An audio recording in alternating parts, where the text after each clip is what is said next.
Կենտրոնի եթերում անցուդարձն է, եկեք միասին ու կարճ ամփոփենք օրվա կարևոր իրադարձությունները Հայաստանից ու աշխարհից։ Բարի երեկո։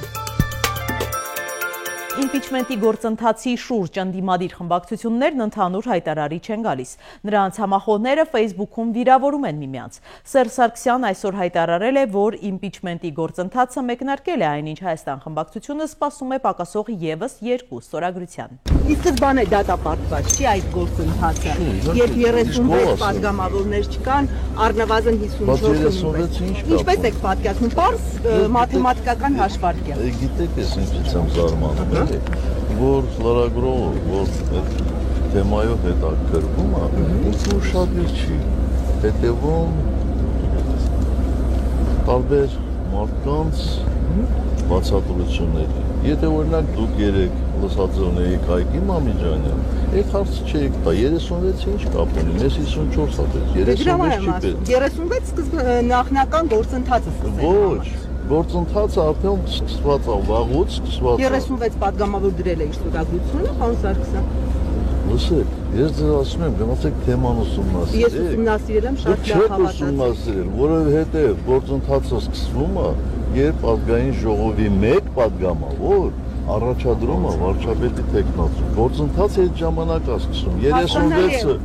բայց նիստերի դահլիճ բերելու համար 36 մարդու ստորագրություն է, պարոն նախագահ։ Մենք ասեցինք, որ նիստերի դահլիճ բերելու ենք, երբ ունենանք 54, 36-ը կապ չունի, վատ թիվ եք ասում 36-ը։ Կգեներացնենք ժողովուրդ, կլինի փողոց, կլինի պայքար, բոլոր սահմանադրական ժամկետները չեմ կարծում շատ հեռու են իրականությունից։ Ես ուզում եմ հասկանամ իմպիչմենտի գործընթացի այսպես կոչված նախաձեռնողները ովքեր էին, եթե դա Արթուն եմ, բայց դեռ չեմ վեր կացել,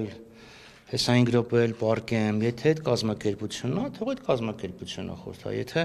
հանրապետականներն են, այդ դեպքում մի քիչ անհասկանալի է, ինչի սկզբից հենց իրանք չէին հանդես գալ։ Գիտեք, հարցեր են առաջանում։ Մենք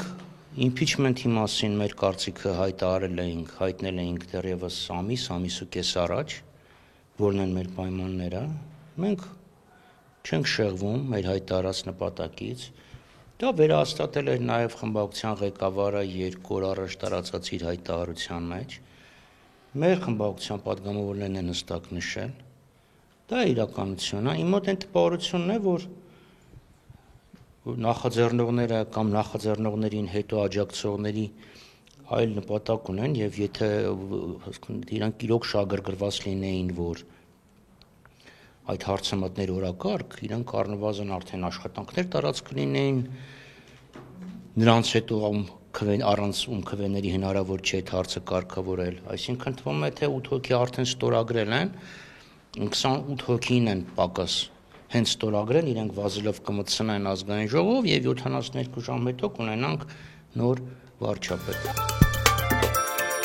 Նիկոլ Փաշինյանն արձագանքել է իր հակաեկեղեցական արշավի մեջ թուրքական կամ ադրբեջանական հետք փնտրողներին։ Ըստ վարչապետի այս մեթոդն օգտագործողներն այդ թվում արտաքին ուժերին հնարավորություն են տալիս ցանկացած առողջ դիսկուրս խափանել։ Փաշինյանը դարձյալ հայոց հայրապետին դիմել է աշխարհի կանոնով, գրելով, որ կտրիչ Ներսիսյանը պետք է ազատի Վեհարանը։ Նաև ասել է, որ կաթողիկոսի թեկնածու չունի, սակայն ունի կաթողիկոսի նկարագիր։ Նա պետք է լինի մարդ, որը ծառայում է եկեղեցուն, բարեպաշտ հոգևորական է եւ ոչ թե Փաշինյանի ձևակերպմամբ վեղարի տակ թաքնված անառակ։ Այս ընթացքում բազմաթիվ ԿՊԱ-կաններ հայտարարություններով պաշտպանում են իրենց առաջնորդի նախաձեռնությունը։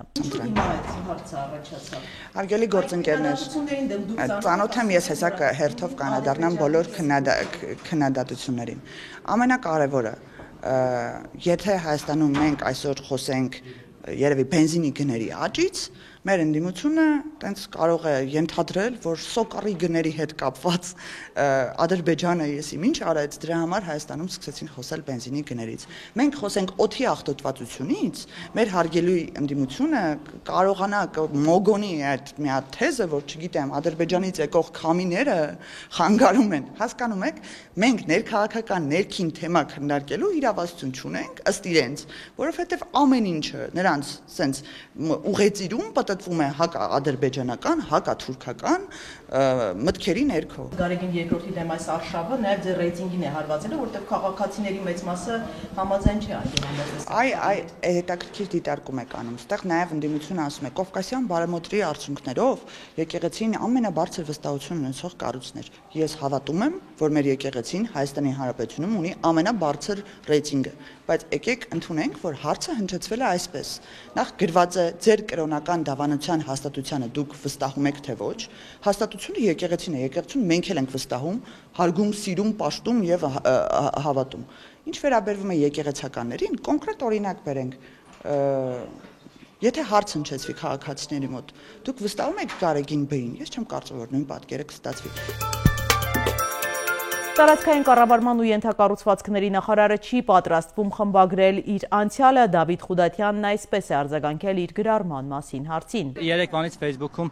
ձեր 2019 թվականի գրառումն էին պտտում տարբեր անձին, կաշկվս ընկա, որտեղ դուք շնորհավորում եք Արցախի տոնը սեպտեմբեր 2-ին գրել եք Արցախը Հայաստանը եւ վեշ տոնը շնորհավոր Արցախ։ Շատ լավ, իսկ այդ շրջանակներին, շրջանակներին թվում է ես պիտի խմբագրեմ իմ կյանքի նախորդ ընթացքի հետ։ Քանի որ չեք խմբագրել, այսինքն կարող ենք ասել, որ հիմա կարող եք այսինքն հիմա եք պնդում, որ Արցախը նոր իրողությունների մասով դուք գիտեք դրան ավելացնելու ոչ։ Հիմա Արցախը եթե այլ քաղաքական հարցեր կամ նախարարության համակարգման ոլորտներին չվերաբերվող Արցախի մասով ինչ եք այն ժամանակ ասել Հայաստանը։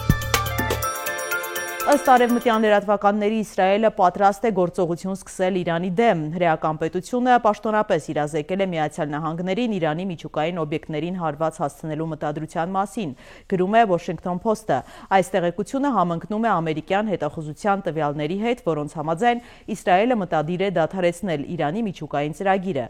Իրանը սպառնացել է հարվածներ հասցնել Իսրայելի թաքնված միջուկային օբյեկտներին։ Արևմտյան մամուլը գրում է, որ Վաշինգտոնը մտահոգված է Թեհրանի հնարավոր հակահարվածից։ Ամերիկացիները Մերձավոր Արևելքում իրենց բազաները բերում են ռազմական պատրաստության վիճակի։ Միացյալ Նահանգները ենթադրում է, որ Իրանը կարող է հակահարված տալ հարևան Իրաքում գտնվող ամերիկյան օբյեկտներին, ուստի իր քաղաքացիներին մի մասին խորհուրդ է տվել լքել տարածաշրջանը։ Աշխարհը պատրաստվում է պատերազմի, իսկ Հայաստանում թիրախավորվում են հանրությունը եւ ազգային ինստիտուտները, այլ ոչ թե արտաքին վտանգները, գրում է թուրքագետ Վարուժան Գեղամյանը։ Երևանից մոտ 70 կիլոմետր հեռավորության վրա Նախիջևանում մինչև հունիսի 30-ը Թուրքիան տարատեսակ զորք է տեղակայել Ադրբեջանի հետ երկու զորավարժությունների առիթով։ Ադրբեջանը վերջին 2-ից 3 ամիսներին գրեթե ամեն շաբաթյա ռեժիմով հսկայածավալ զենք ու սպառազինություն է տեղափոխում իր տարածք, այդ թվում Նախիջևան։ Ճամբարակում պայթյունիստ ուժածներից մեկը հիվանդանոցում մահացել է, Երևան տեղափոխված մյուս երկուսի վիճակը միջին ծանրության է, նրանք շարունակում են մնալ բժիշկների հսկողության տակ, 4 ուժած ճամբարակի բժշկական կենտրոնում է։ 12-ամյա տղայի մարմինը տեղափոխվել է հիվանդանոց, դատաբժշկի նախնական եզրակացության համաձայն արտաքին զննությամբ նրա վրա բռնության հետքեր չեն հայտնաբերվել։ Դեպքի փաստով քննչական բաժնում նախաձեռնվել է քրեական վարույթ։ Հունիսի 11-ին դանակահարությունը տեղի ունեցել Աջափնյակի դպրոցներից մեկի շրջակայքում, գրում է Շամշյանը։ Ոստիկանները պարզել են, որ ժամը 11:30-ի սահմաններում դպրոցի հետնամասում վիճել են 14-ամյա 2 տղաներ, որոնք տարբեր դպրոցներից են եղել։ 14-ամյա տղան իր մոտ եղած դանակով մարմնական վնասվածքներ է պատճառել իր հասակակցին։ Պատանուն տեղափոխել են Սուրբ Աստվածամայր բժշկական կենտրոն, նրա կյանքին վտանգ չի սպառնում։ Բռնության է ենթարկվել Երևանում 31 համարի ավտոբուսի վարորդը, հաղորդում է ներկայացվել ոստիկանություն։ Մեզ համար շատ կարևոր է ուղևորների եւ վարորդների անվտանգությունը եւ նման դեպքերը չենք կարող անտեսել, ակնկալում ենք, որ մեղավորները կպատժվեն օրենքի ողջ խստությամբ, սոցցանցի իր էջում գրել է Երևանի քաղաքապետի մամուլի քարտուղար Հայկ Կոստանյանը։ Առաջարկում եմ միասին թերթել մամուլի էջերը։ Հրապարակը գրում է. Հույդա Գերագույն մարմնի շենքում Հայաստան եւ պատիվ ունեմ խմբակցությունների միջև իմպիչմենտի թեմայով բանակցությունները երեք կարելի է ասել անպտուղ են անցել։ ԳՄ-ում կողմերի բանակցությունների ընթացքում ՀՀԿ-ականներին չի հաջողվել համոզել Հայաստան Դաշինքի գործընկերներին, որ դնեն իրենց ստորագրություններն իմպիչմենտի ձևաթղթի տակ։ Առանց նախապայմանների ասել են, որ այլ բան է, երբ ձևաթղթում արդեն կա 34 ստորագրություն, այդ դեպքում երկուսին համոզելն ավելի հեշտ է, այլ բան է, երբ 6 ստորագրությամբ են բանակցում Փաշինյանի նախկին թիմակիցներ Աղազարյանի եւ Ասլանյանի հետ։ Սակայն քոչարյանականներն անդրդվելի են մնացել, պնդել են, որ չեն հրաժարվում միանալ գործընթացին պարզապես քանի դեռ չկա հստակ ծրագիր, գործընթացն անիրատեսական է թվում, իրենք էլ գործնական քայլեր չեն անի։ Կատակել են ստորագրությունները ԳՄ գրասենյակի սեյֆում պահում ենք, երբ մնա 28 ստորագրության հարցը սիրով կհանձնենք։ Ըստ ամենայնի ամենամեծ ընդդիմադիր խմբակցությունում չեն ուզում առուն թռած հոп ասել նաև այն պատճառով, որ լավ գիտեն իշխանությունը հաջորդ օրն իսկ կարող է քրեական հետապնդումներ սկսել ստորագրողների նկատմամբ։ Բացի այդ հայտնի է Քոչարյանի դիրքորոշումը, որը հայտարարեց, որ իմպիչմենտի գործընթացն այս պահին ունի իրականանալու 0 հավանականություն։ Լուրջ մարդը չի մտնի դրա մեջ։ Նույն աղբյուրը գրում է. ՔՊ վարչության անդամներին Նիկոլ Փաշինյանը հրահանգել է ավելի մեծացնել եկեղեցու դեմ ճնշումը։ Հոգևորականներին վերագրվող զարհուրելի պատմություններ նետել դաշտ, նյարդերի պատերազմ վարել, ամեն օր թունավորելով եւ վարկաբեկելով եկեղեցու սպասավորներին։ Իսկ երբ ժամանակը գա, նաեւ ապացույցներ, փաստեր կհրապարակեն, որոնք ձեռք են բերվել իրավապահ մարմիններին ապօրինի հրահանգներ տալու եւ մարդկանց անձնական կյանքի գաղտնիությունը խախտելու հետևանքով։ Առայժմ դեռ հապաղում են բացահայտումներ անել, վախենալով, որ հանրության համբերության բաժակը կարող է լցվել եւ հակառակ էֆեկտը լինել։ Զուգահեռաբար իշխանությունը նաեւ եկեղեցու ներսում է աշխատանքներ տանում տարբեր հոգեվորականների միջոցով Գարեգին Բ-ի դեմ կոալիցիա ստեղծելու եւ նրան հեռացնելու համար պարարտ հող ստեղծելու նպատակով։ Սակայն այս պահի դրությամբ նման հոգեվորականները ըստ մեր աղբյուրների դեռ փոքրամասնություն են եւ դժվար էլ կարողանան մեծամասնություն դառնալ ու եկեղեցու ներսում իշխանափոխություն իրականացնել։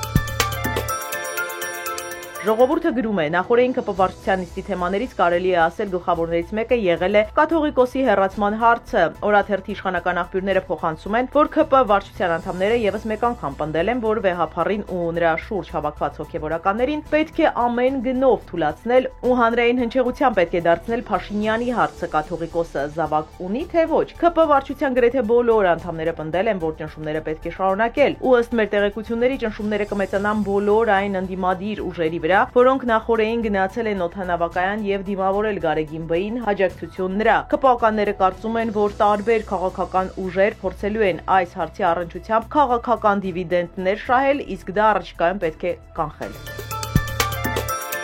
Հարավային Աֆրիկայում ձյան տեղումների եւ ջրհեղեղների հետևանքով 49 մարդ է զոհվել։ Վատ եղանակը լայնածավալ ավերածություններ է առաջացրել։ Հարավային Աֆրիկայի տարբեր նահանգներում հարյուրավոր մեքենաներ մնացել են մեծ խցանումների մեջ։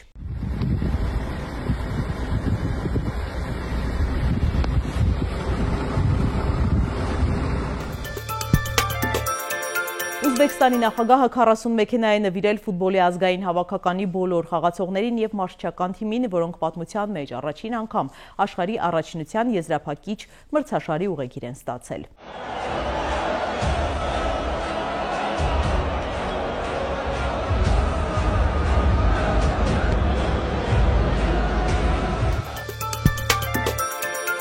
Սիրելի հետևորդներ, եկեք կատարենք մի քանի պարզ քայլ մեր YouTube-յան ալիքը զարգացնելու համար։ Ձեզանից մի քանի վայրկյան է պահանջվելու։ Հավանում եք այս հաղորդաշարը եւ բաժանորդագրվում։